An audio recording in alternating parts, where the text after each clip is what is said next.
When I was just out of college, I thought I was going to medical school, and I was diagnosed with cervical cancer at age 19.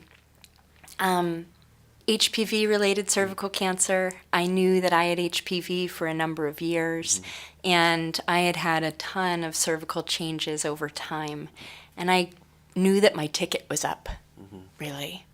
I went through 3 years and 7 surgeries, no chemo, no radiation at that time to clear up my cervical cancer. And then 10 years later, it came back, where I experienced a new form of treatment, which is chemoradiation plus surgery for my cervical cancer. And it shaped me as a human more than I could have imagined. I learned as an adult about the healthcare system and how unfair it can be, and also about communication between patient and provider, and my expectations changed between the first and the second time. Yeah, elaborate a little bit on that. How did your expectations change? I initially went into my first bout of treatment believing everything that my oncologist said, and I didn't ask if there was any other alternative to treatment. I just took what I was given, ultimately. I wanted the cancer to go away, and I thought that was the end goal. I fell into a really deep depression, and in a lot of ways, my family life fell apart because of the results from my treatment.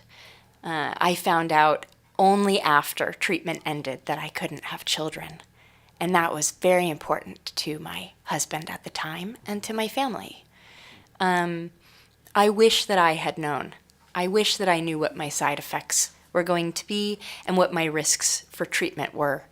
I wish somebody had explained the course of my disease and also had explained more about what people knew about HPV.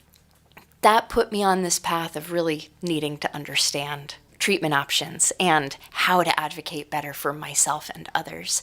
And it led me to public health, eventually into palliative care, and I changed as a patient. I changed my expectations of my oncologist. I had the same oncologist both times, and she learned something out of my treatment the second time. She learned that I could also have a voice. Do you feel like the changes you went through actually have had an impact on her and how she practices now? She wrote me an email about a year after treatment ended and said that she started referring her gynecologic patients to get palliative care consultations. Wow. And that she had no idea that people could have other goals for their care other than getting the cancer removed. Oh my. And I was so proud. You should have been. What a legacy.